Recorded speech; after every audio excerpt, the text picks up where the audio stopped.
Convidar os senhores que estão no hall de entrada, por gentileza, para ouvirmos a palestra do comandante Bosco. Já vou iniciar a leitura do currículo do comandante. Então, o comandante Bosco, João Bosco Ferreira, da EFA, Escola de Aviação Civil, militar da Reserva da Aeronáutica, com todos os cursos de carreira até o posto de coronel, além dos cursos operacionais militares de helicóptero, ligação e observação, transporte de tropas e ensaios em voo, modalidade helicópteros e inspetor de aviação civil, piloto de asa fixa desde 1969 e de asas rotativas desde 1972, com mais de 12 mil horas de voo, sendo mais de 9.400 horas em aeronaves de asas rotativas. Reconhecido pela Helicopter Association International como Flight Instructor of the Year em 2016. Instrutor do ano de 2016, reconhecido internacionalmente. Convidamos o comandante Bosco para assumir ao palco e tenham todos uma excelente palestra.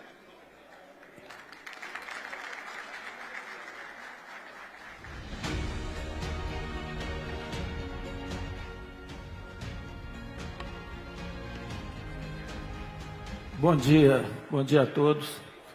Excelentíssimo senhor secretário de Segurança, Coronel Hudson, agradeço pela presença, pelo convite, e em nome do senhor eu cumprimento todas as demais autoridades aqui presentes.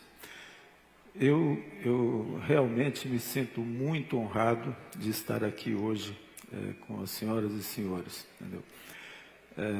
Sou um admirador incondicional da missão de proteger e salvar que as senhoras e os senhores têm e cumprem com muita abnegação. Eu tenho um respeito enorme por cada um individualmente e gostaria que se sentissem por mim homenageados por esse tipo de serviço que prestam e eu fico aqui oferecendo o meu agradecimento por esse serviço prestado. Eu tenho que agradecer aqui a organização, a paciência da Débora de me explicar 3 a 4 vezes a mesma pergunta, o coronel Mena Barreto, que ousou me convidar para esse evento, eu falo ousar porque eu acho natural que muitos esperem novidades. E eu fico meio preocupado porque eu posso decepcioná-los, porque eu vou acabar, como se diz, chovendo no molhado, né? Já tem um certo tempo que eu fico falando praticamente a mesma coisa e com certeza tem alguém que fala assim, lá vem o Bosco falar aqui de autorrotação, falar de treinamento de emergência, dessas coisas que já tem um tempinho aí que ele fala. Então, espero, de coração, espero não decepcioná-los, entendeu? Quando eu falo que já tem um tempinho, entendeu? É porque eu convivi aí recentemente com um acidente, entendeu? Agora no dia 2 de abril, nos últimos 34 anos, eu acabei me envolvendo em 2 acidentes, e esse último teve uma repercussão bastante grande. Eu confesso até que me afetou bastante. Até hoje eu ainda tenho alguns rescaldos, né, desse evento. E o que acontece? Essa repercussão, ela serviu para reviver uma polêmica com a qual eu convivo há mais de 30 anos. Entendeu?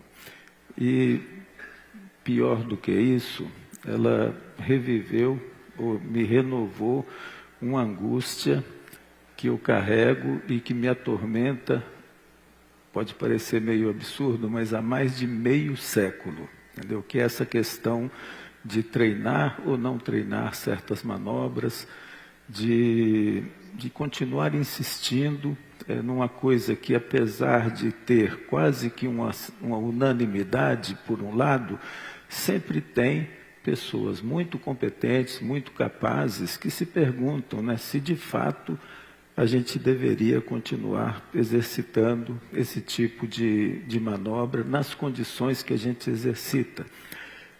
A atividade aérea que vocês executam, a atividade aérea já impõe naturalmente certos riscos.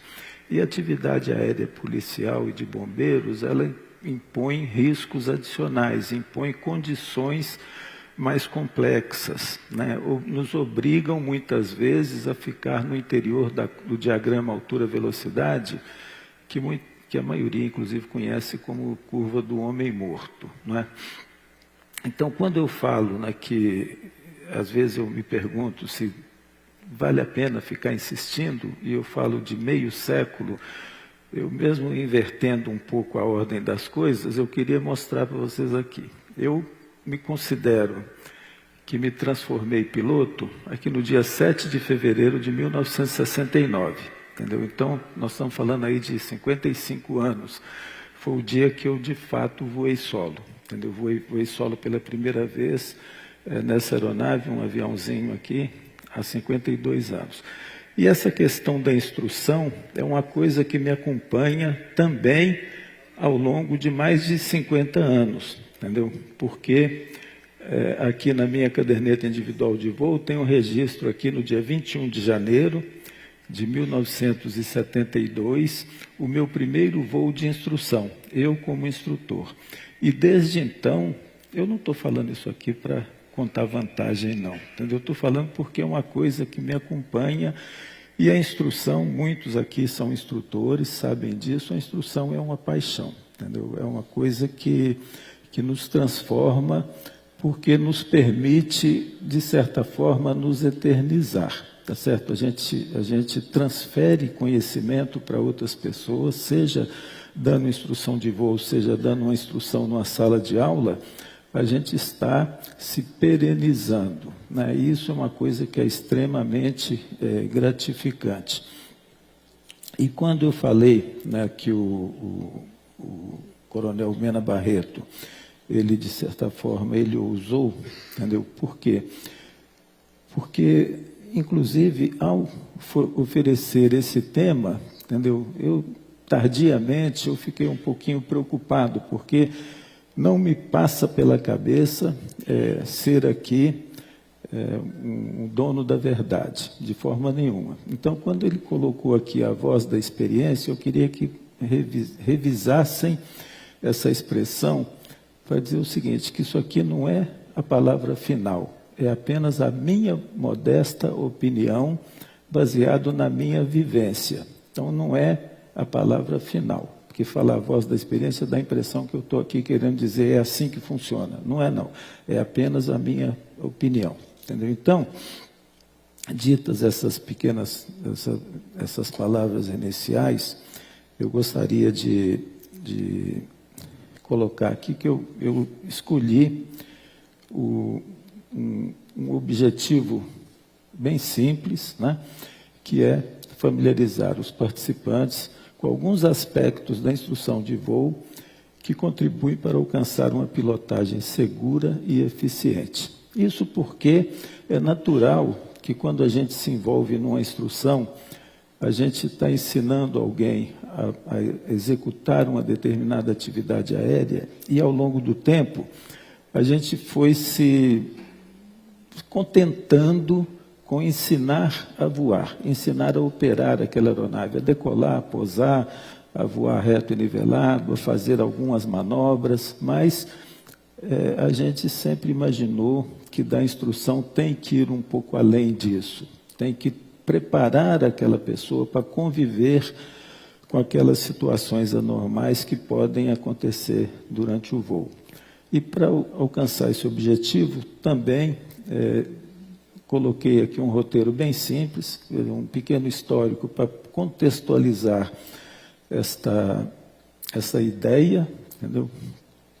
Vou falar um pouquinho de como que a gente vê o processo da instrução, os dois acidentes que eu me envolvi, e que não vou falar especificamente deles, mas espero que, ao comentar o que a gente veio falar aqui, a gente possa entender um pouquinho como é que isso funciona na cabeça de todos nós e como que isso nos afeta e como que a gente pode aproveitar os ensinamentos que a gente pode tirar desses eventos que são indesejáveis para que a gente possa evitar que eles se repitam ou que alguma coisa parecida venha a acontecer.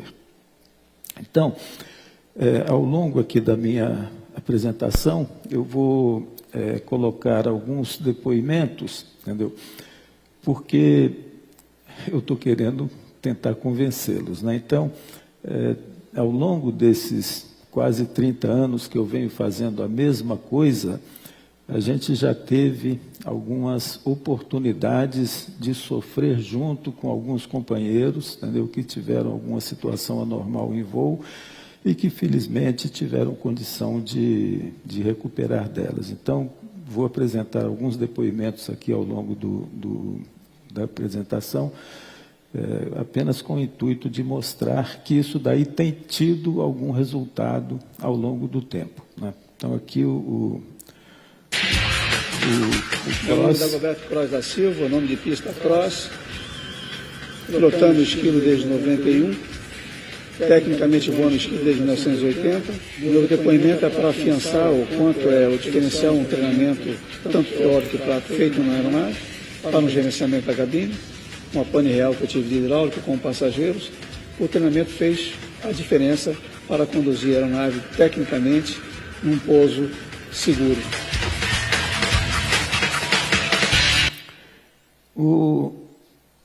O esquilo é meio que a minha paixão, né?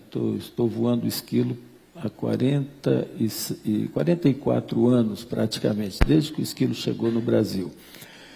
E, apesar de ser uma máquina fantástica, toda máquina tem seu calcanhar de Aquiles, né? O esquilo tem um componentezinho que tem uma vida útil, uma vida limite muito baixa, que é a correia da bomba hidráulica, que foi o caso dessa pane aí que o Cross viveu. Enquanto a gente tem uma pá que vive 20 mil horas, a correia vivia até pouco tempo atrás 600 horas apenas. Então é natural que por uma eventualidade qualquer ela se rompa e acabe produzindo a tal falha hidráulica que já causou algumas perdas. Infelizmente, para nós pilotos, a gente tem mais danos no treinamento de hidráulico do que propriamente na pane real, apesar da correia ter uma vida muito limitada. A pane seguinte é a pane do governador, que é uma pane que afeta todas as versões até o B2, BBA, B2. A pane do controle de combustível é uma pane, essa sim é uma pane recorrente, que ninguém treina, nem na França, nem no fabricante eles ensinam, apenas está escrito no manual como se comportar. E eu não conheço nenhum caso, ao longo desses 44 anos de convivência com o esquilo, em que tenha havido uma pane de governador e que não tenha tido consequência, no mínimo, de perda total da aeronave. Na maioria dos casos, com gente machucada, entendeu?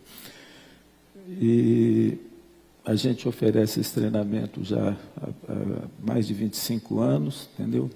Depois que começamos a oferecer o treinamento, eu não conheço nenhum caso em que o piloto não tenha conseguido se recuperar da normalidade, prosseguir no voo e pousar com segurança no destino. Mas vamos voltando aqui ao nosso roteiro.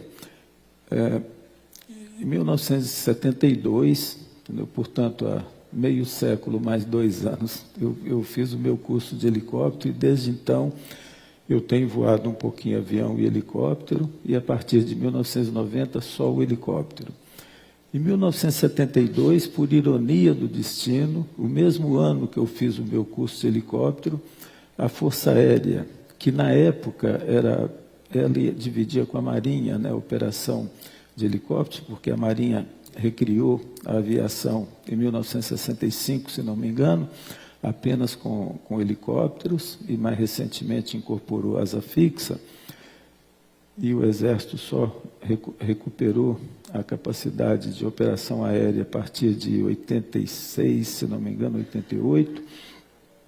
Mas nessa época, a Força Aérea tinha a missão de desenvolver e fomentar a indústria da aviação, e só a Força Aérea operava, e a Força Aérea, então, além de criar, ela disseminava as doutrinas, né, de operação, e em 1972 a Força Aérea decidiu não mais pousar em autorrotação. E a partir daí nós criamos uma situação bastante complexa, porque gerações e gerações de pilotos ouviam falar do pouso em autorrotação, mas não exercitavam essa manobra. Eu gastei os meus 10 a 12 últimos anos na ativa da Força Aérea tentando convencer a autoridade que a gente não podia deixar que o acaso definisse quem iria pagar a conta de não ter tido a oportunidade de fazer um treinamento. E não consegui. Fui voto perdido.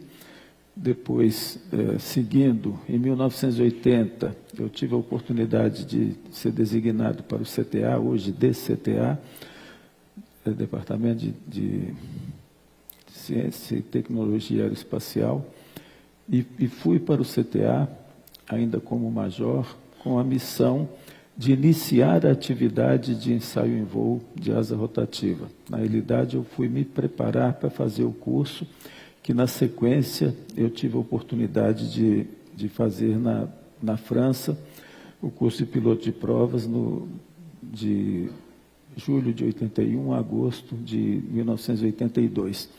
E voltei de lá, de novo, com essa convicção que a gente precisa exercitar, que é um treinamento que é possível, que a gente não precisa considerar que seja uma coisa de um risco exagerado, e que teria que ser uma coisa banal e corriqueira, que todo mundo teria que treinar essa manobra, porque, infelizmente, para nós, da área de asa rotativa, até hoje, ainda não se fez um simulador que consiga, de fato, desenvolver a perícia para executar com segurança. Ele tem méritos, é claro que o simulador tem méritos, a gente pode exercitar procedimentos, pode fazer uma série de coisas que vão mitigar o risco, mas desenvolver o treinamento e a perícia, eu ainda não encontrei nenhum que conseguisse. Entendeu? Tive a oportunidade de voar diversos simuladores, tive a oportunidade de avaliar simuladores em processo de homologação, e os que têm mais evoluídos, entendeu? Eu ainda hoje nunca consegui voltar para o chão em segurança. A vantagem é que o simulador, você quebra ele, abre a porta e desce, né? É diferente do helicóptero real. Mas isso tem explicações, entendeu? Eu acredito até que tecnologia já exista, entendeu? Para fazer alguma coisa que de fato faça diferença. O grande problema é ouvir o metal, entendeu? É difícil justificar, por exemplo, que um simulador de um Boeing 777 custa 40 milhões de dólares, mas isso representa apenas 13% do preço de um exemplar de um Boeing 777. Entendeu? E é intuitivo a gente compreender que ficar fazendo toque arremetida para aprender a pousar o Boeing 777 é alguma coisa inviável economicamente. Então, fazer um treinamento num simulador que seja muito representativo da aeronave que ele representa e que custa 13%, é muito fácil. Agora, quando a gente pega um simulador de um SC-145, para pegar uma aeronave que está dentro de um ambiente tecnológico que eu tive a oportunidade de viver durante 14 anos. O EC-145 custa 10 milhões de euros, em média. O simulador do EC-145, a última vez que eu vi, custava 18 milhões de euros. Ou seja, enquanto o do avião custa de 10% a 15% do preço da aeronave representada, o simulador do helicóptero custa 180% do preço da aeronave que ele representa e que ele ainda por cima não representa muito bem. Por quê? Porque quando a gente fala de um simulador de um helicóptero multimotor, as normas de construção aeronáutica, as normas de homologação, elas preveem a primeira pane. Entendeu? Então, se eu estou num multimotor, eu prevejo apenas o monomotor.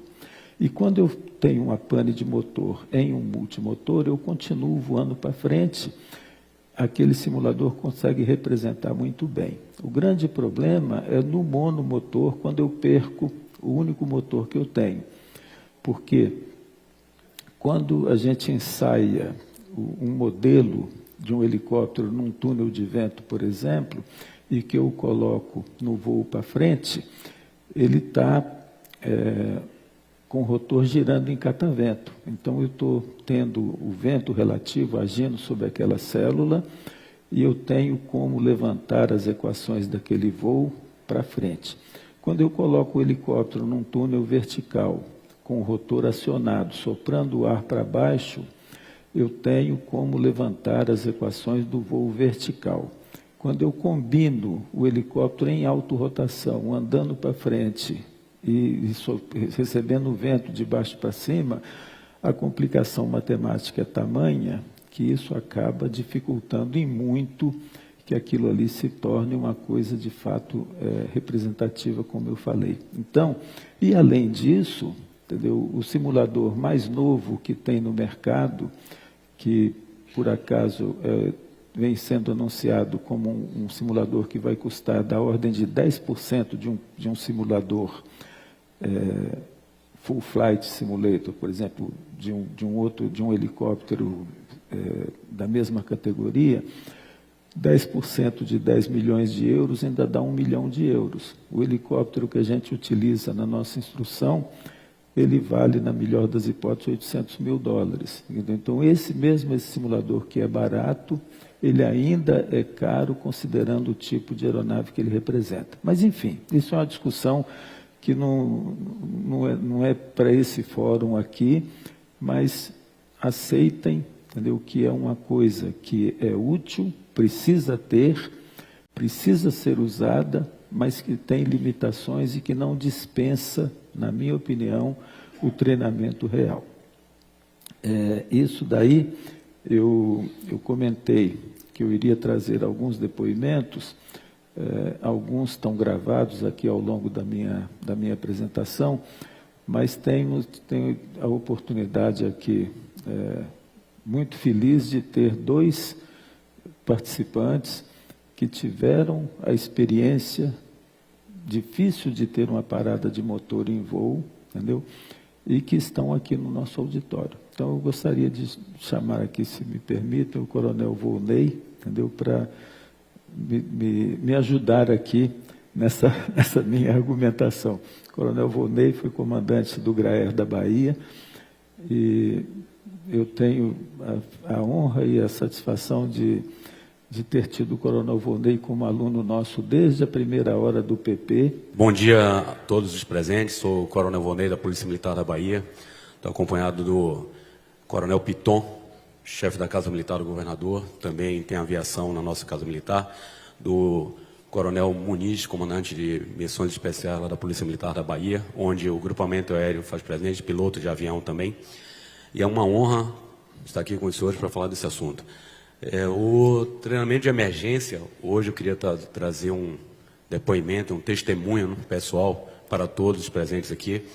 Ele tira da teoria do manual, do ground school ali, que todos nós fazemos, que é da aviação, sabe, aquele estudo básico do manual, estudo básico da aeronave, para trazer o tempo de reação, de sobrevivência, num caso fatídico, no caso real. As letras frias do manual ali, elas esclarecem, descrevem como fazer o procedimento. Dá para entender, mas pela velocidade de uma perda de motor, que foi o meu caso, um apagamento total de motor lá na Bahia, se não tivesse passado por, aquela época eu tinha passado por 8 treinamentos de emergência, eu não teria sobrevivido. Talvez por sorte ou pelo destino.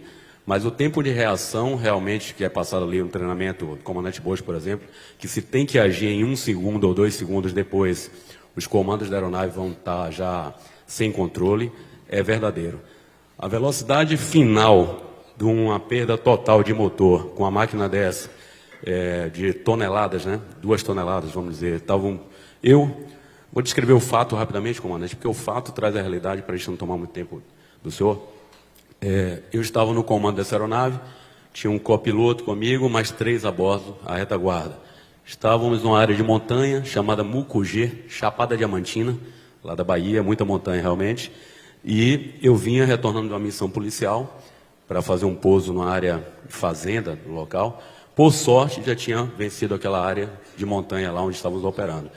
Na final, a baixa altura, quem é piloto sabe aí que 300 pés é muita coisa para a gente gastar, estava abaixo de 500 pés, a baixa velocidade, porque estava fazendo uma aproximação para uma área restrita, o procedimento é esse, aproximação ali realmente de grande ângulo, com cuidado, e por contaminação do combustível, isso foi estudado depois, né, foi analisado, perícia, CENIPA e outros órgãos, mais instituições, o combustível contaminado apagou o motor.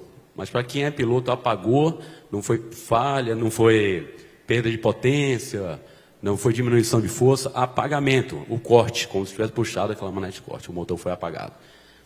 Eu tenho muita fé, e não posso me privar aqui, dizer que uma grande parte é Deus, né? Todos nós devemos ter fé, para colocar uma máquina dessa aí com 5 pessoas a bordo, a baixa altura, baixa velocidade no chão, em primeiro lugar. Em segundo, agradeço ao governo do Estado da Bahia, à Secretaria de Segurança Pública e ao comando da minha força, comando geral. Por quê?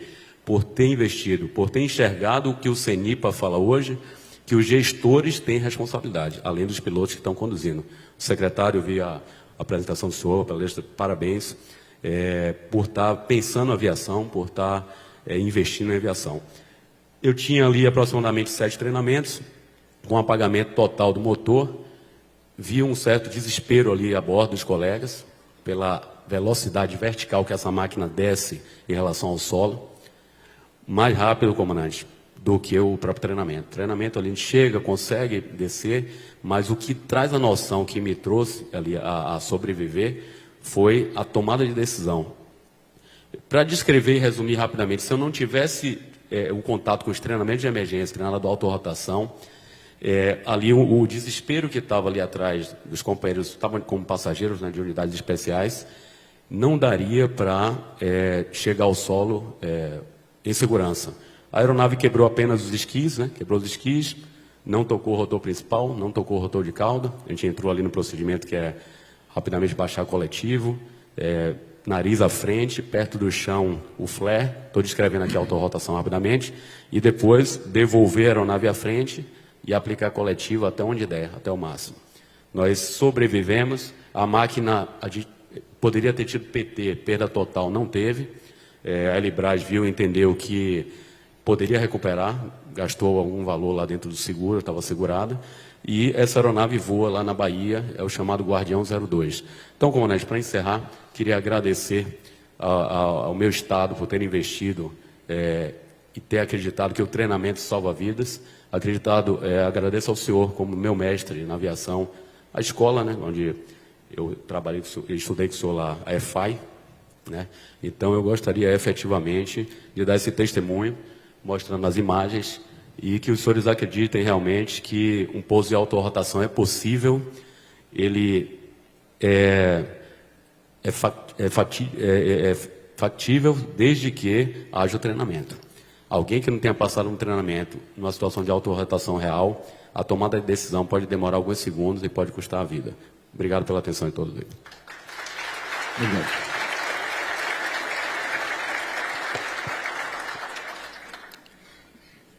Olha só, não foi combinado, tá bom? Encontrei o Volney ontem aqui e perguntei se ele concordaria em fazer dar esse depoimento para nós aqui. Para a gente é gratificante, eu sempre falo que eu me envolvo emocionalmente com a operação de vocês e sofro junto quando acontece algum fato adverso, entendeu?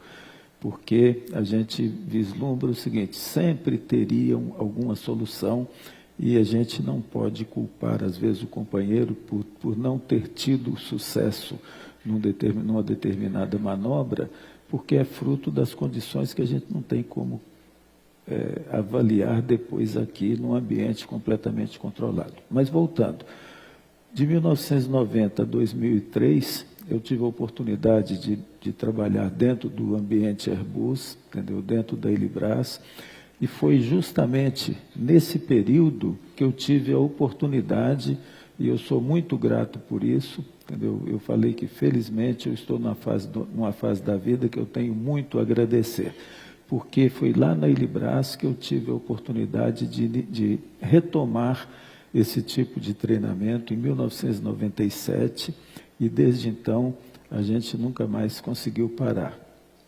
E quando eu falo nas possibilidades limitadas do simulador, não quer dizer que eu não tenha muita esperança nesse simulador que a Airbus deverá trazer aqui para o Brasil, e no outro simulador que também está sendo utilizado pela Helisul, entendeu?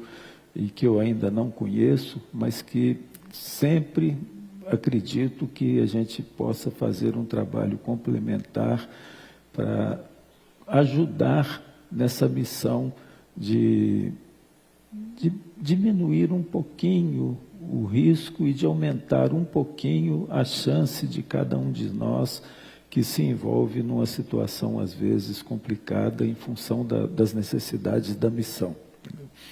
Então, em 97, a gente teve a oportunidade de começar a desenvolver esse treinamento. Inicialmente era pouso em autorrotação, depois a gente foi expandindo para outras manobras previstas no manual de voo, mas que muitas vezes sempre o manual diz assim, na seção 5 do manual, seção desempenho, logo nas primeiras páginas tem lá, como eu já falei aqui hoje, a curva do homem morto. Então, diz que para o 350B, a gente precisa estar acima de 800 pés. Para os outros, BA, B2, B3, 500 pés são suficientes para quem está no ambiente que a gente vive, ali em Minas Gerais, mais ou menos entre 2.000 e 3.000 pés de altitude, temperaturas de 25 a 30 graus, entendeu? Um peso razoável da ordem de 1.800 a 2.000 quilos, a gente precisa de 800 pés no 350B, de 500 pés nos outros helicópteros.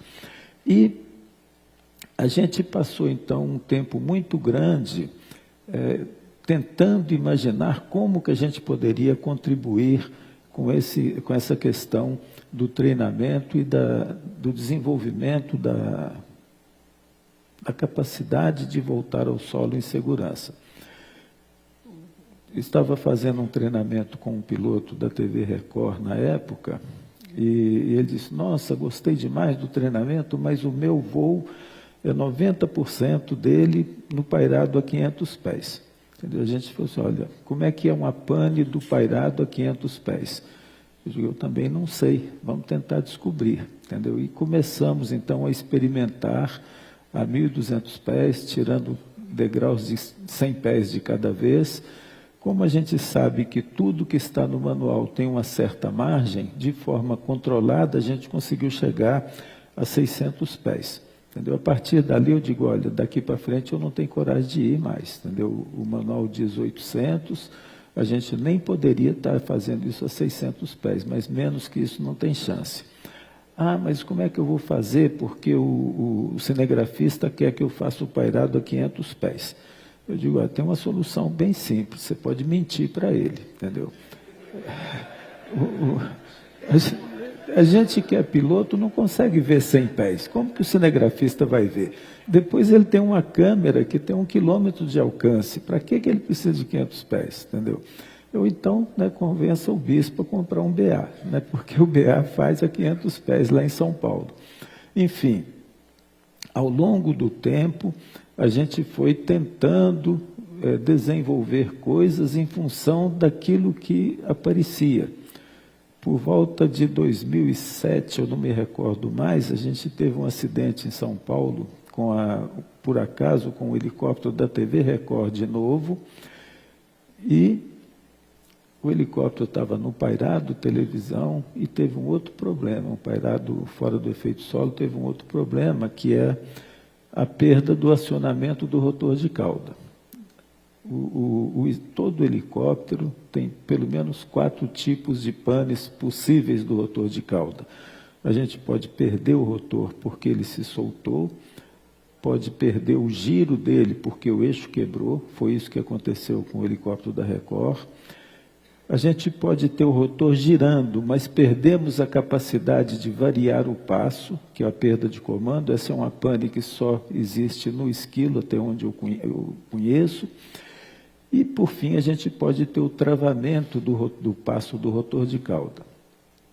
O manual ensina como fazer o pouso quando a gente perde o comando e diz assim, se você perder o rotor ou perder o acionamento, pouse em autorrotação.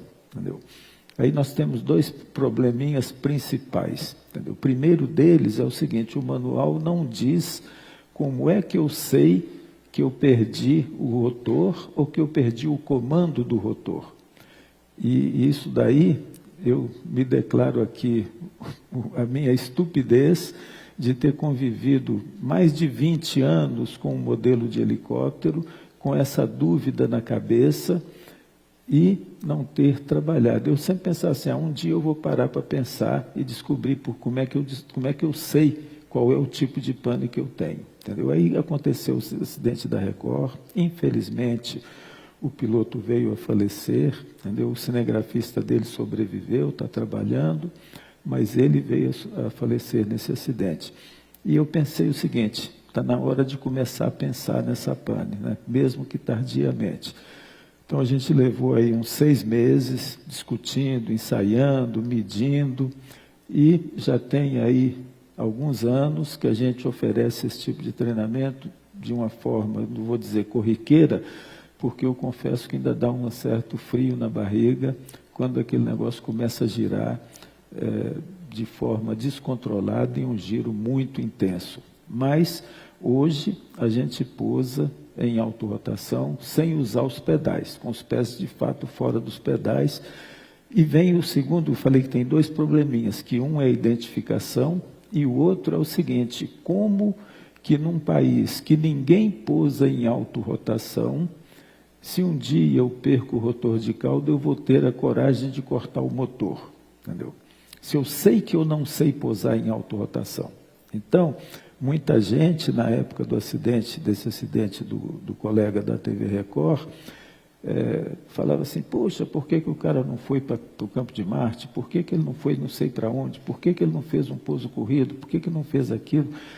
E eu pensava comigo, gente, eu devo ser muito estúpido, porque eu estou voando esquilo há 20 anos e eu acho que eu sou o único cara que não sei como é que teria que fazer, entendeu? Aquele negócio. Então, nós temos que nos questionar continuamente, porque normalmente a gente tem soluções ou a gente tem como minimizar as consequências daquele problema. Então, a partir de 2003, eu me desliguei da Ilibras, assumi a EFAI, e de 2003 para cá, de outubro de 2003 para cá, eu tenho me dedicado exclusivamente à instrução. E é por isso que eu estou falando que me dá a satisfação e até um certo contentamento de dizer que no balanço geral eu tenho muito mais a agradecer, entendeu? Porque tive diversas oportunidades e tem me dado essa possibilidade de continuar contribuindo para... Mas, voltando aqui, eu tinha aquilo ali meio como um mantra, que em algum ponto da carreira de todos nós pilotos, nós temos que conviver, ter a oportunidade de conviver com os principais procedimentos de emergência, principalmente quando a gente fala de autorrotação. Teoria é muito bom, nós temos que dominar, mas a gente tem que vivenciar isso na prática, de uma forma que a gente acredite que seja real. Tem uma coisa que é recorrente, porque nós já demos mais de 2.300 treinamentos desses. Nunca me aconteceu de alguém falar assim, nossa, isso aqui não precisava. Nossa, é gozado porque todo mundo, quando pousa em autorrotação pela primeira vez, fala assim, puxa vida, eu pensava que era mais difícil. Pousar em autorrotação é mais fácil do que fazer uma autorrotação simulada. Acreditam nisso? Pousar em autorrotação é muito mais fácil do que pousar numa autorrotação simulada. Por que a gente não treina então? Entendeu? Por que a gente criou esse tabu em cima de uma manobra que é uma mera obrigação de todos nós, pilotos? Entendeu? Talvez porque nós, pilotos, tenhamos aí uma característica que talvez não seja muito boa, que é aquela vontade de aparecer, de se diferenciar, de nos mostrar talvez um pouco mais super-homens que os outros. Então, num país que ninguém pousa, se eu pouso, eu digo, eu faço, entendeu? E, na realidade, não é mérito nenhum. É apenas, como eu falei, uma obrigação de todos nós pilotos. Mas, só para retomar, entendeu? Ensinar a voar, ensinar a ser piloto, ensinar a voar uma aeronave específica, existe alguma diferença nisso tudo aí? Para mim tem, entendeu? Mas, sem entrar muito no detalhe, eu sempre entendi o seguinte, dar instrução é um pouco mais do que simplesmente ensinar uma habilidade manual, entendeu? Uma habilidade que depende de coordenação motora, entendeu? Ensinar a voar é basicamente ensinar a tomar decisões, a decidir. O coronel Volney falou aqui agora há pouco nessa capacidade de decisão, entendeu? Nós vamos ver aqui vou adiantar um pouquinho aqui para ver um outro vídeo, entendeu? Eu sou Renato Ramos, o pessoal me chama de Renatinho ou Renato, na de pista. Eu voo desde 1990, o esquilo desde 95. O ano passado eu tive uma pane de motor, fazendo um voo noturno na vertical de São Paulo. A tomada da decisão, eu acho que foi fundamental pelo treinamento que a gente fez aqui com o Bosco, na RFI. Eu optei pela autorrotação, que foi o melhor que eu achei naquele momento. Executei a mesma e, enfim, deu tudo certo. No final, o pouso foi um pouso duro, porque houve um toque na árvore. O principal fator disso daí foi o psicológico, que auxiliou muito. O treinamento enfatiza demais a gente ter a condição, naquele momento, de você tomar a decisão e confiar que você é capaz de fazer o procedimento. Com mais de 15 anos de diferença, entendeu? Nós estamos vendo aí dois pilotos falando basicamente a mesma coisa. Tomada de decisão, aspectos psicológicos. Quer dizer, isso tudo para mim tem sido muito importante ao longo desse tempo que a gente vem trabalhando nessa área, entendeu? O treinamento e a instrução, entendeu? Ele existe para nos ensinar a tomar decisões, entendeu? Então, nós nunca vamos ter a presunção de dizer o seguinte, nós conseguimos ensinar tudo, uma vez feito esse treinamento, eu estou pronto para enfrentar qualquer coisa que possa me acontecer daqui para frente. Jamais a gente terá esse tipo de presunção. Mas se eu tiver exercitado algumas manobras e eu aproveitar aquilo que eu aprendi. Por exemplo, quem voa hoje o B3, ele já elimina uma série de panes. Entendeu? A evolução da tecnologia colocou o FADEC, o controle automático do combustível do helicóptero, de forma que aquela pane de governador, que eu falo que é uma pane recorrente dos esquilos, mas não é só dos esquilos, de todo o motor, a turbina, governado por um FCU, entendeu? Os helicópteros mais novos, com os motores mais modernos, com o FADEC, já não tem mais essa pane, o FADEC cuida disso para nós. Mas, quando vem um piloto que fala assim, eu estou voando T2, eu estou voando o B3 Eco, eu não preciso mais fazer pane de governador. Eu digo, olha só, a pane de governador é uma pane que nos exige coordenação, harmonia na utilização dos comandos, ela nos dá uma série de possibilidades que nos ajudam, se eu tiver um dia uma pane que eu demore um pouco mais para tomar a decisão. Então, eu dou sempre um exemplo, o seguinte, no começo, quando a gente deu esse nome de treinamento de procedimentos de emergência, eu até me arrependi, porque tinha gente que falava assim, não, eu vou aprender a voar o esquilo agora, quando eu tiver aí umas 300 horas, eu venho para aprender as emergências. Eu digo, então assina aqui para mim, que até você ter 300 horas, o motor não pode apagar, entendeu? Porque se eu vou ser comandante da aeronave, eu tenho que estar em condições de conviver com as principais emergências que podem me acontecer durante o voo. Então, em 2004, se não me engano, tinha pouco tempo que eu tinha saído da Elibras, eu fui contratado pela própria Elibras para dar um treinamento para os pilotos do Detran. Nós temos aqui representantes do Detran de Brasília, e então eu me desloquei para lá, para Brasília, e a gente ia fazer o treinamento na aeronave do Detran.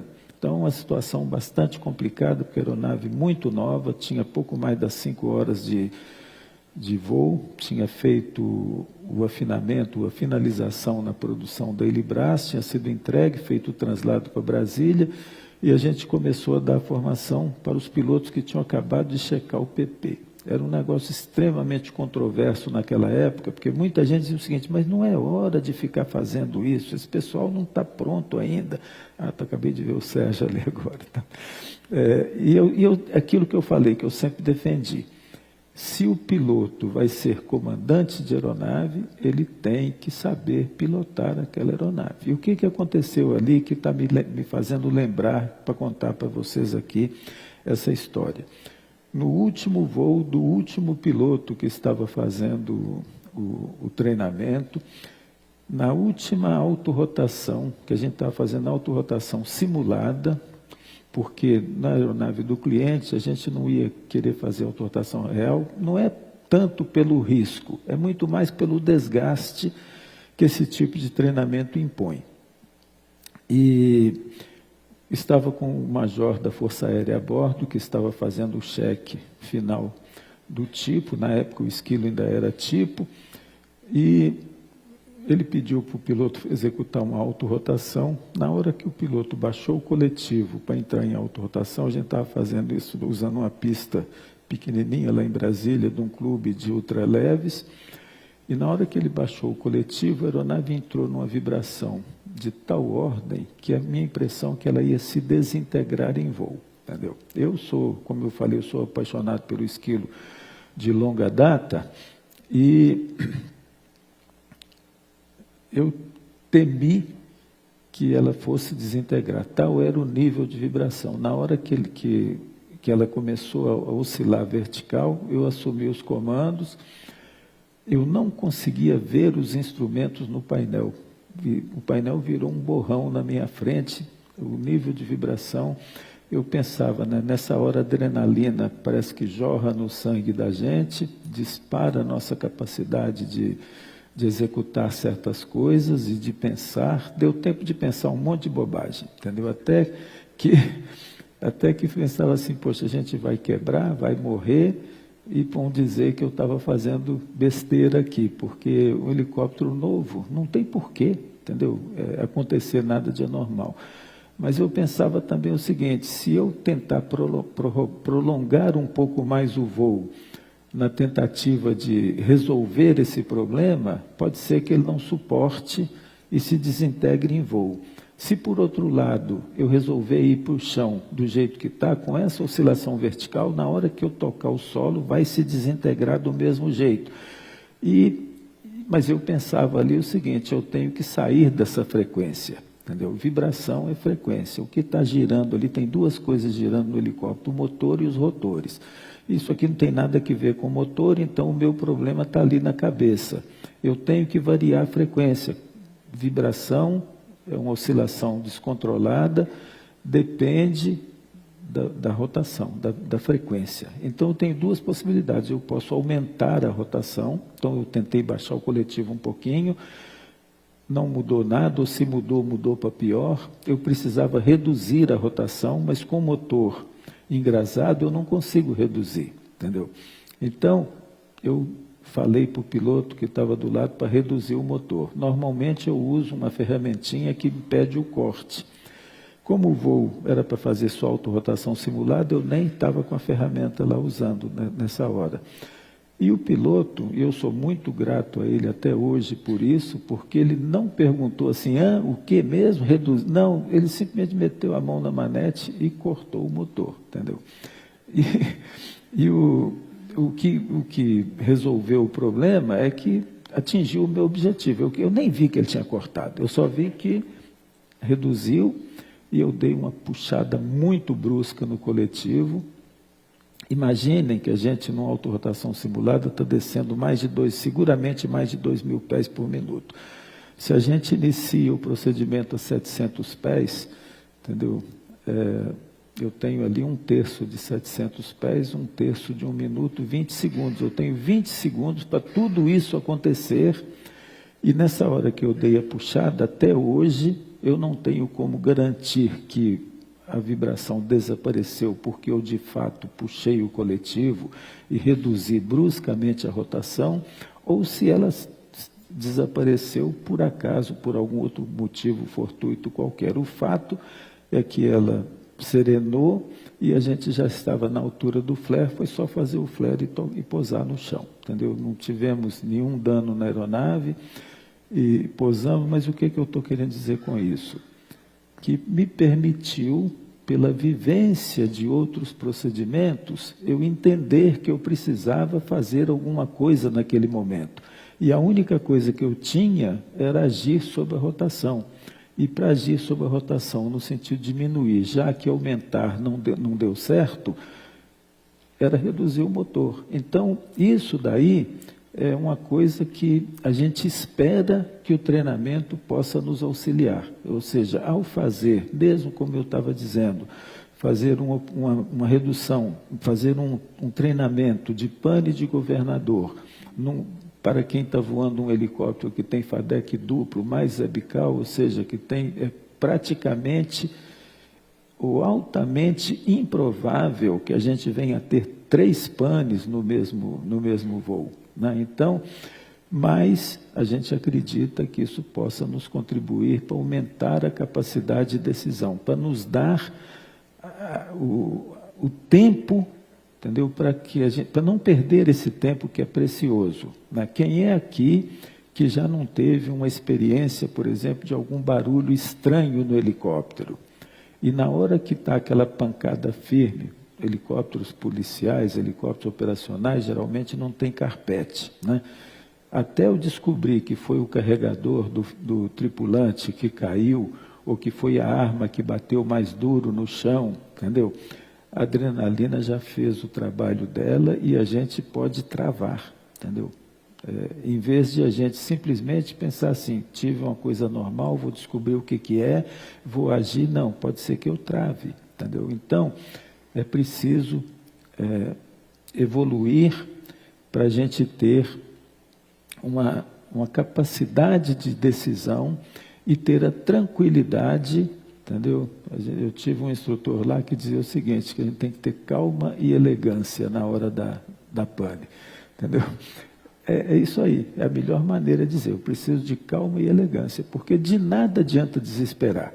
entendeu? Quando eu tive o acidente em 2012, teve muita gente, inclusive em casa, que perguntou assim, teve grito dentro do helicóptero? Eu falei, não teve, felizmente não precisou ter grito dentro do helicóptero, entendeu? Foi o único acidente que até hoje eu me machuquei. Mas então, é isso daqui, aprender a tomar decisões. E por que a gente fala em aprender a tomar decisões? Quem já voou comigo, aqui já encontrei vários colegas com quem eu já tive a oportunidade de voar, sabe que ao longo desses quase 30 anos, a gente desenvolveu algumas regrinhas básicas dentro da EFAI, que a gente chamou de mandamentos EFAI, entendeu? São 10 mandamentos. Eu confesso aqui publicamente que eu plagiei o Moisés, entendeu? Fiz 10 mandamentos igual a eles.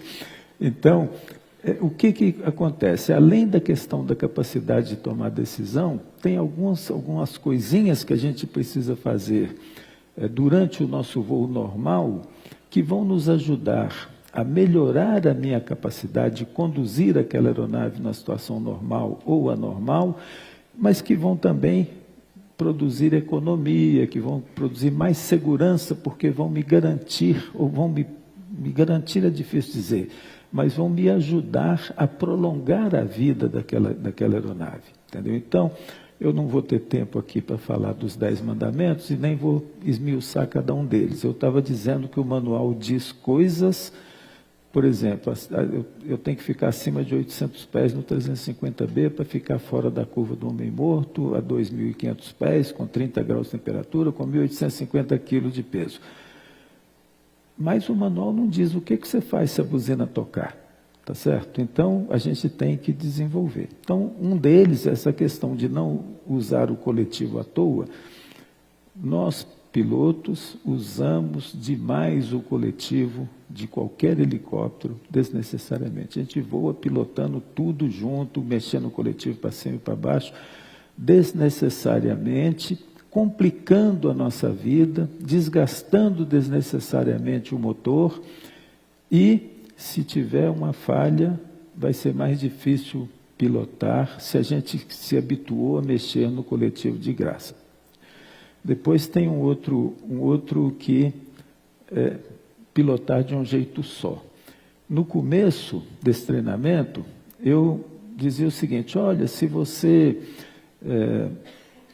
tiver uma pane hidráulica, evite mexer no coletivo, porque vai alterar a força no pedal, alterando a força no pedal vai implicar em força no cíclico, enfim, para o coletivo. Olha, se você estiver fazendo um pairado, procure fazer o pairado baixinho, porque se você tiver uma pane de motor, você tem que estar abaixo de 5 pés. Aí entra um probleminha que a gente tem no manual do esquilo, que diz assim, decolar na vertical, aplicando o coletivo suavemente, entendeu? De forma a estabilizar o pairado a mais ou menos 5 pés. Está na versão em português, na versão em francês, na versão em inglês do esquilo, entendeu? O pairado tem que ser feito abaixo de 5 pés, ele não pode ser feito a mais ou menos 5 pés. Então, é muito comum o piloto fazer o pairado lá no 3º andar e a gente dizer assim, eu vou tirar o motor aqui no pairado. Aí ele bota o patinho quase encostando na grama. Então, não serve para nada. Eu tenho que pilotar de um jeito só. Eu tenho que fazer o pairado na altura que eu sei pegar a pane e eu tenho que treinar a pane na altura que eu faço o pairado, senão não adianta de nada, né? Essa questão que eu falei de voar mexendo nos comandos o tempo todo, entendeu? Um comando de cada vez, são coisinhas bobas, né? Mas nós temos 4 comandos no helicóptero e a gente tem uma ordem para usar. Se está tudo funcionando, são 3. Mas se eu perdi o governador, tem a manete, que é o 4º comando. Então, o comando fundamental, todo mundo sabe disso, é o cíclico. O segundo é o coletivo, que é um comando auxiliar. O 3º são os pedais. E o 4º, a manete. Eu tenho que evitar ficar mexendo nisso tudo ao mesmo tempo, né? E, independente da fase que a gente está na vida, se eu estou falando de instrução de formação, de PP, PC, se eu estou falando de instrução avançada, que é a parte mais operacional, fazer uma carga externa, um combate a incêndio, um patrulhamento diurno, noturno, ou está numa situação de emergência, todos esses conceitos, eles vão ser usados e vão nos ajudar ao longo do treinamento a tomar a melhor decisão. Eu sempre digo que a decisão que o piloto toma na hora do sufoco sempre é a melhor, porque é a decisão que ele toma com as informações que ele tem naquele momento. Depois, num boteco, com um chopp na mão, sempre vai aparecer alguém para dizer que ele podia ter feito diferente, mas naquele momento, aquela foi a decisão que foi possível. Então, independente da fase que a gente está na carreira, ou da manobra que eu estou executando em um determinado momento, todas essas coisinhas vão ser usadas para melhorar a nossa capacidade de decisão. Eu já mostrei esse vídeo. Professor Renato Ramos. Vou passar. Quando a gente... Eu vou dar uma paradinha aqui para chamar o Salé. O Salé está presente? O Salé teve um evento recentemente com o Schweizer lá no Pará e ele se prontificou também a dar o depoimento dele aqui. Salé, 1 minuto. Por eu não falei o tempo, mas o meu tempo já acabou. Bom, senhores, então, como disse o comandante Bosco, há pouco tempo nós tivemos um evento que eu não gosto de chamar de acidente, comandante, porque quando a gente fala acidente, às vezes denota que houve culpa, erro, dolo, então eu vou chamar de evento. Nós estávamos num voo de teste de uma aeronave que estava retornando ao serviço, depois de 7 anos parada, e nesse retorno a gente estava voando a mais ou menos 1.000 pés, já retornando para o aeroporto, e nós tivemos uma brusca diminuição de rotação e, consequentemente, o apagamento do motor.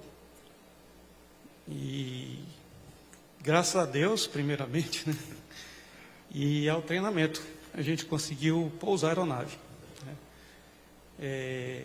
A decisão ela precisa ser muito rápida. E naquele momento, com a perda de rotação do motor, a única coisa que veio na minha mente, né, memória muscular, eu tinha frequentado já o treinamento de emergência 4 vezes, não foi, comandante? 4 anos seguidos, né, que eu tinha ido lá com o senhor? Isso. E a última tinha sido 6 meses antes do evento. E nesse momento, memória muscular. Coletivo para baixo. Já tinha tentado, logicamente, o 4º comando, que no Schweizer ele é permanente, né, a manete. Já tinha tentado recuperar na manete, tentado com o coletivo um pouquinho ali, mas sem êxito. Coletivo para baixo, busca velocidade e local de pouso. Eu tinha passado por 4 campos de futebol society. Na minha mente foi o que ficou gravado. Para frente eu só tinha mato, porque é região de floresta, próximo do aeroporto lá em Belém. De um lado é rio, do outro é mato. E vou buscar o campo. Então iniciei uma autorrotação ali de 180 graus. Inicialmente, na minha cabeça, 180 graus. Né? Tinha passado do meu lado esquerdo, iniciei uma autorrotação. Nesse Schweizer, especificamente, o comando é do lado esquerdo, eu estava do lado esquerdo, o que me ajudou, que eu fiz a curva para o meu lado, e fui buscar o campo. Ok, confesso que são 20 segundos, calma e elegância, eu não sei se seria a palavra, mas é um desespero controlado. A verdade é essa, é um desespero por quê? Porque você está numa situação em que a sua vida está efetivamente chegando ao fim, você está vendo a coisa chegar ao fim, é desesperador. Por outro lado, é controlado porque você aprendeu como tentar não morrer, como tentar sair da situação. Eu já passei de 1 minuto, mas me perdoe. E então é um desespero controlado, a verdade é essa. Quem passou por algo parecido disser que não, super calmo, acho que talvez não seja tão real. Mas, enfim, 180 graus, quando eu digamos assim, curta final para o campo que eu tinha escolhido pousar, o primeiro, mais próximo, porque eu já tinha perdido muita altura e estava chegando ao fim, eu vi que os campos tinham alambrado. E aí, todo o plano que eu tinha feito em 2 segundos, 3, caiu por terra e eu tive que refazer em mais um segundo, 2, né? Que o chão estava crescendo efetivamente. E aí, no último momento, vendo o alambrado na minha frente, vendo que no campo mais à frente tinha um jogo de futebol, eu disse, bom, só sobrou o da esquerda. E para ali eu fui. E quando eu fiz a curva, tinham 2 tendas, daquelas de, para quem é militar, tenda de 10 praças, algo do gênero, parecida, 5 por 5 metros, mais ou menos. E eu vou ter que passar no meio das duas e me jogar, né? E nisso eu fiz a última curva ali, já talvez uns 50 pés do chão. Fiz a curva, perdi a altura, perdi a rotação, porque uma situação, eu já estava enquadrado para reto e tive que virar 90 graus para a esquerda. E nisso, quando passou das barracas, eu disse, bom, agora é a hora de eu amortecer isso tudo aqui que eu já fiz. E aí precisei fazer um flare. Isso tudo, senhores, a gente raciocina, mas é memória muscular. Tive que fazer um flare mais forte, porque eu tinha perdido muita rotação nessa última decisão de fazer curva, inclina rotor, enfim. Fiz um flare bem acentuado mesmo, já estava muito próximo do solo, porque eu tinha tido que passar daquelas 2 barracas para conseguir pensar em fazer o flare para amortecer a queda. E aí acabei tocando o esqui de cauda, né, do Schweizer. Assim, inicialmente a gente acredita que não tenha tocado o rotor em si, mas o esqui de cauda a gente tem certeza que tocou, porque ele entortou. E aí, nesse momento, eu botei a cabine para frente, como disse o Coronel Volney, nivelei a cabine, a atitude, e esgoelei o coletivo, ele veio até embaixo do braço, né? Então, depois, vendo lá, o Schweizer, quem conhece, acho que a maioria aqui conhece o Schweizer, ele tem 2 rebites no coletivo, que são como se fosse uma trava, né? Para você parar ali o ângulo máximo do rotor. E aquele coletivo passou de rebite, e foi até o final.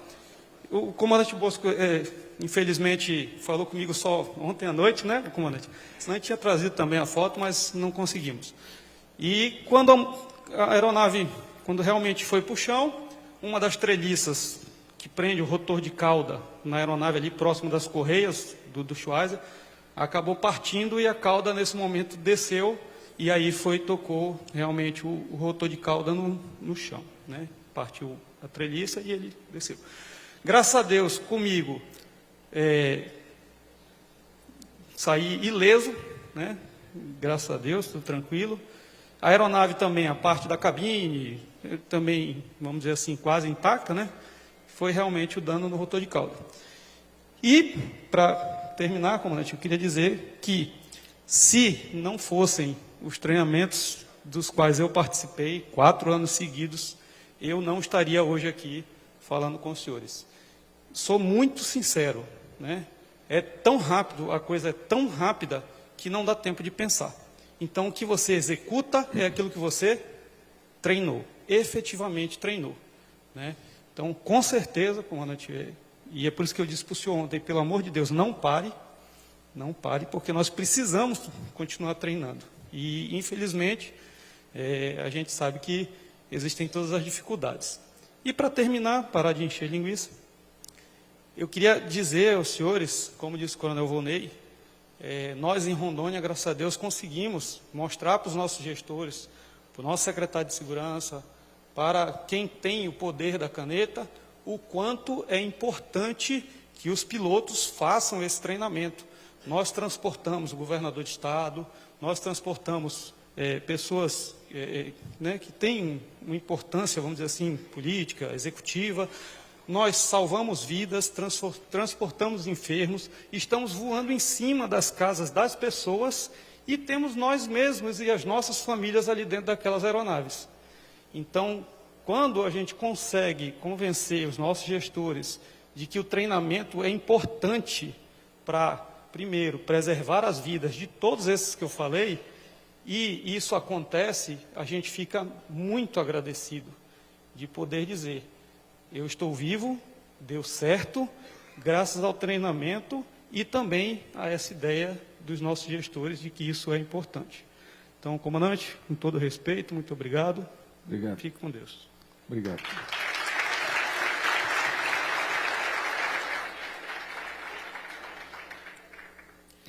Bom, pessoal, o tempo já acabou, mas eu acho que o nosso objetivo já está mais do que cumprido, demonstrado. Eu vou passar rapidamente aqui, todo mundo já deve ter lido mais ou menos. Para mim, o foco é aqui, identificar o problema, entendeu? Identificou o problema, eu tenho que decidir e executar o procedimento, dentro das minhas possibilidades. Então, vou passar rapidamente, tem mais o depoimento aqui do Eduardo, lá da Bahia, entendeu? É rapidinho. Olá, sou o Tenente Coronel Eduardo, da Polícia Militar da Bahia. Trabalhei no GRAE por alguns anos e hoje trabalho na Casa Militar do Governador. Em 2012, eu estava numa missão para uma empresa de táxi aéreo, onde eu fui contratado temporariamente para dar instrução de Bambi para um dos pilotos. E depois de praticamente uma semana trabalhando com um helicóptero, um Esquilo B2, na mudança de base entre Barra, no oeste da Bahia, e Barreiras, voando a aproximadamente 2.000 pés, eu tive um apagamento total do motor. Estava com um helicóptero full Pax e graças ao ensinamento, todo o treinamento que eu já tinha feito por diversas vezes com o comandante Bosco, eu posso afirmar que estou vivo hoje por conta disso. No momento, eu sobrevoava uma reserva de Caatinga, na região. Tinha pouco espaço para que eu conseguisse achar um lugar de pouso com facilidade. Eu fui para próximo da cerca e na hora do flare, do arredondamento para o flare, eu vi que o helicóptero iria bater num cupinzeiro e ainda tive que dar uma puxadinha já na hora do nivelamento ali para poder pular o cupinzeiro e graças a Deus todos saíram caminhando e o dano apenas foi material, que a ponta da pá tocou no teibum da aeronave. Bom, eu vou passar rapidamente aqui, porque de fato está terminando. Tem aí todos esses depoimentos, eu acho que é uma prova cabal que a gente está falando de coisas que acontecem, entendeu? Não é suposição, né? E o que eu gostaria de deixar são apenas 3 coisas, entendeu? Não existe voo fácil. Todo voo merece o mesmo respeito. Não importa se eu estou decolando para fazer um salvamento, para fazer um atendimento, uma operação policial, se eu estou fazendo um transporte, ou se eu vou simplesmente deslocar a aeronave do pátio A para o pátio B, entendeu? Todo voo merece respeito e ser tratado da mesma maneira, entendeu? Manter o foco. Eu já ouvi aqui, de ontem para hoje, um negócio que todo mundo conta como uma coisa que é uma vantagem que me mata de vergonha, entendeu? Estou abrindo, como diz o Coronel Severo, que acho que é conhecido muito, estou abrindo meu coração. Muita gente conta que, poxa, no meio da autorrotação, o cara está no sufoco, sofrendo, e que eu atendia o celular. Entendeu? Eu posso ser autuado por causa disso, tá certo? Não é vantagem, tá certo? A gente tem que manter o foco. Entrou no helicóptero, eu tenho que pensar naquilo que eu vou fazer e só naquilo. Eu não posso deixar a minha atenção ser desviada para outras coisas, quaisquer que sejam.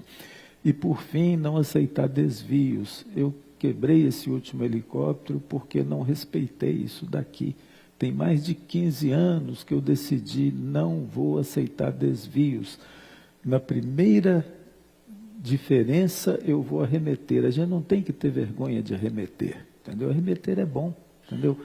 Eu tive 2 oportunidades de arremeter no dia 2 de abril e até hoje eu acordo de madrugada me martirizando. Por quê? Porque eu não consigo entender o que me aconteceu, que eu não tomei a decisão de arremeter, entendeu?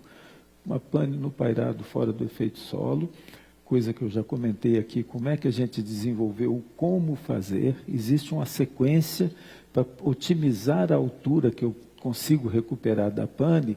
Primeiro eu tenho que baixar o coletivo, na sequência eu baixo o nariz, espero a buzina apagar, significando que eu já cruzei 360 rotações, puxo o coletivo para não deixar disparar, porque é treinamento, tem aquela brincadeira que circulou pela aeronave da diferença entre um pouso bom e um pouso excelente.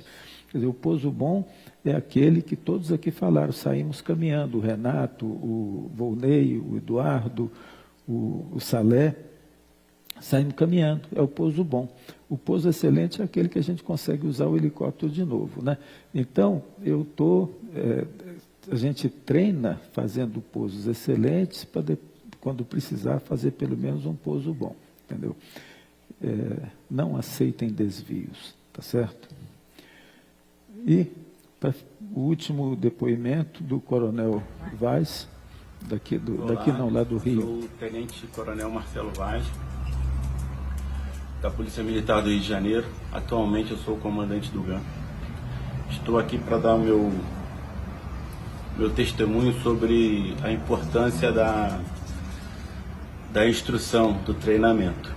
Em 17 de outubro de 2009, em uma operação policial no Morro dos Macacos contra narcotraficantes, fomos alvejados e desenvolveu fogo, e nisso tivemos um pouso de emergência, no qual terminou em autorotação. Estou aqui falando, graças a Deus, ao treinamento. Em 2009, fizemos um treinamento de emergência na EFAI, com o comandante Bosco no primeiro semestre. E no segundo semestre, na última semana de setembro, 15 dias, 20 dias antes do acidente, nós estávamos em treinamento na mata. Então, meu testemunho é para ratificar a importância do treinamento. O treinamento é importante em simulador, é importante na máquina, principalmente para o esquilo. Tá? Muito obrigado, comandante, pelas instruções, e espero que o senhor continue ensinando muito mais gente. Um abraço, fique com Deus. Pessoal, muito obrigado à organização do evento. Desculpe aí pela ultrapassagem do tempo, entendeu?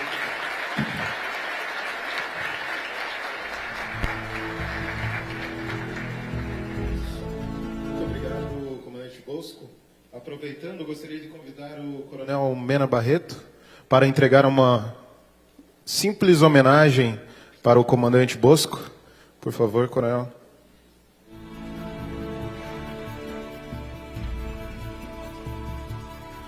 Comandante, gostaria de agradecer, em meu nome, em nome de toda a comunidade de aviação de segurança pública, a aula. O senhor comentou aqui que eu errei, né, que é a voz da experiência, realmente eu errei, deveria ser a aula a voz da humildade, né? Então, gostaria de agradecer e pedir perdão, porque nós poderíamos ficar aqui o dia inteiro escutando o senhor falar sobre esquilo, que é praticamente a segunda roupa do senhor. Muito obrigado. Uma singela lembrança do evento e do BPMOA, essa aula que o senhor deu para a gente. Mais do que isso, essa oportunidade que o senhor tem dado para nós, de as pessoas virem aqui contar um evento, né, ao vivo, né, não por relatório do CENIPA. Muito obrigado, comandante.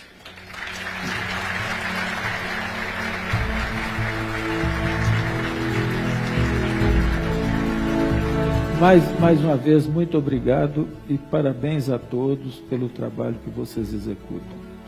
Vocês merecem todo o nosso respeito.